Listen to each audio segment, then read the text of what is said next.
بسم الله الرحمن الرحیم. موږ تاسې راځو ورډ پروګرام.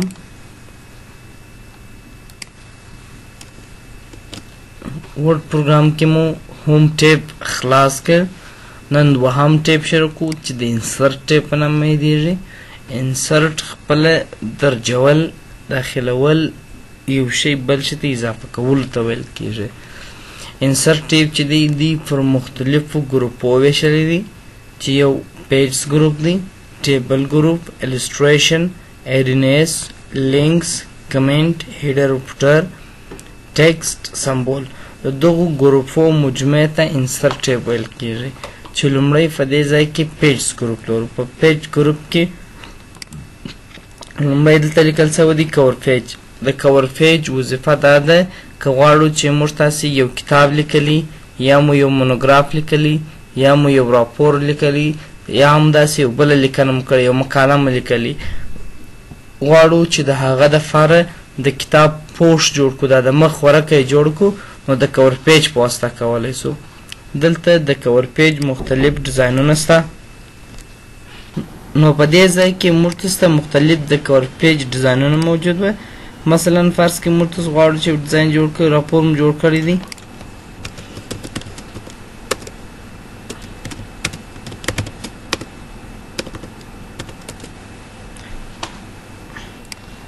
اصلا دا کور پیجونه چې جوړیږي دا په فوټوشاپ او اډوبي ډیزاین په نامه سره یو بل پروګرام دی. ټول کور پیجونه په اډوبي ډیزاین کې جوړیږي. په فوټوشاپ کې هم جوړولی سي، په کولرا کې هم جوړولی سي. اوس دا دی د خوا جوړ سوي ډیزاینونه چې موږ استفاده کولی سو. اوس مثلا که د دغه یو ډیزاین تاسو استفاده وکړئ، مثلا ګور دا یو عکس راخیستی دی، دلته تاسو عنوان لیکلی سئ. مثلا فرض کړه د پیس په اړه دی دا مقاله، په پیس کې مثلا فرعي عنوان چې شته، دلته دغه خلاصه لیکو، هغه سټرکچر، دلته مثلا هغه عنوان لیکو. نه دا یو د یو راپور کمه یو شکل تاته یو کور پیج درکړی چې په دې شکل یې جوړ کړي.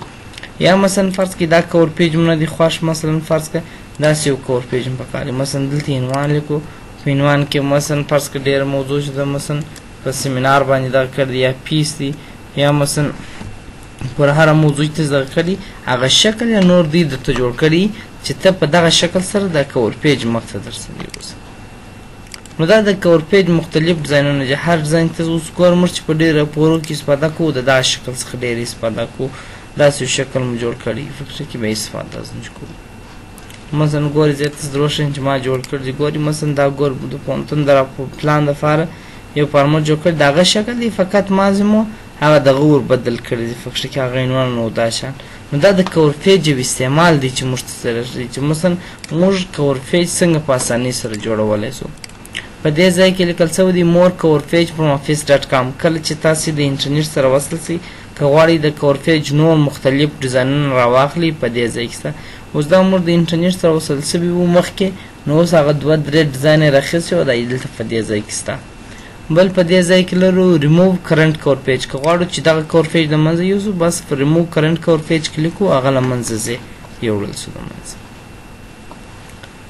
بل په دې ځای کې لرو دا غیر فعال دی، سیف سلیکشن ټو کور پیج ګیلري. مثلا تاسو راولاړ سوس یو کور پیج فرض کړئ موږ په خپله خوښ جوړ کړي. دا اوس موږ هر کله د پوهنتون دپاره کور پیج نه جوړوم زه، فقط دا کور پیج مې جوړ کړی دی، ما زه ایډیټوم تغیر پکښې راولم. مثلا د یو بل راپور دپاره هغه نوم یې ور تغیر کوم، نو د هغه شکل به تاسو داسې انتخاب کړئ در سره ټوله. کنټرول A.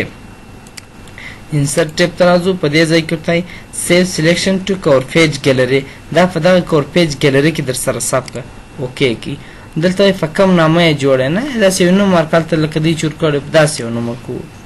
مثلا ګور لکه دوی چور کړی اسټین دی، بینډیج په نامه دی، فیسټ په نامه دی، ګرایډ دی، دا رقم یو نوم ورکوو، نه موشن، داسې یو نوم ورکوو، هر نوم چور کړئ. مثلا فرض کړه موږ ورکوو ریپورټ، یا هم پلان کور پیج، دا یو عنوان مو ورکړئ. اوس دلته موږ تاسو ته لازمي چې دا موږ په کومه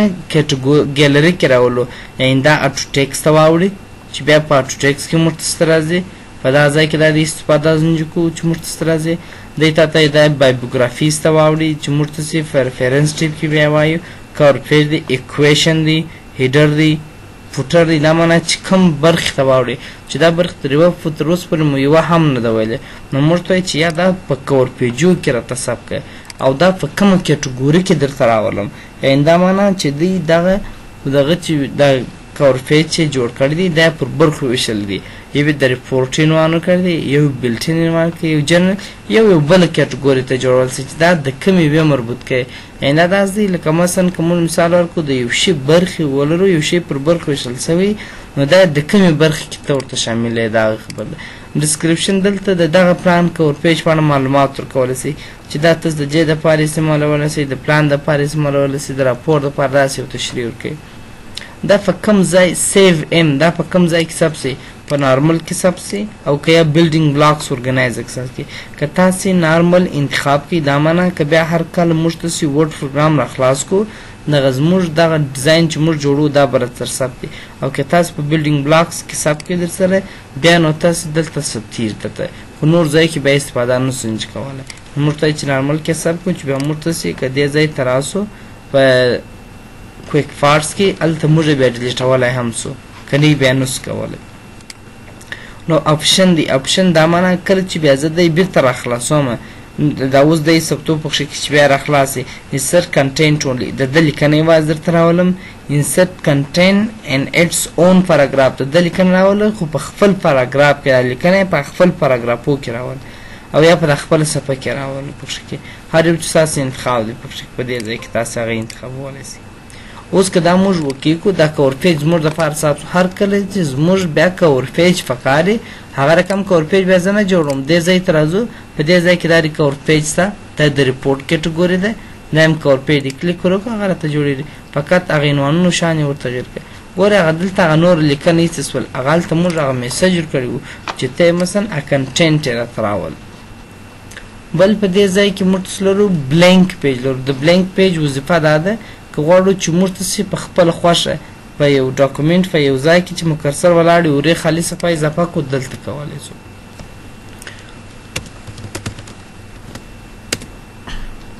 مثلا غواړو د دغه لیکنې په مابینځ کې خالي صفحه راولو چې دا لیکنه د لې پاتې سي د دې په مابینځ کې د یو خالي صفحه اضافه سي کله چې پر بلانک پیج کلیک وکړو نو په حقیقت کې 3 صفحې سوې دغه لیکنه د لې راغله په مابینځ کې خالي صفحه راته راغله نور لیکنه ولاندې صفحې ته راته راغله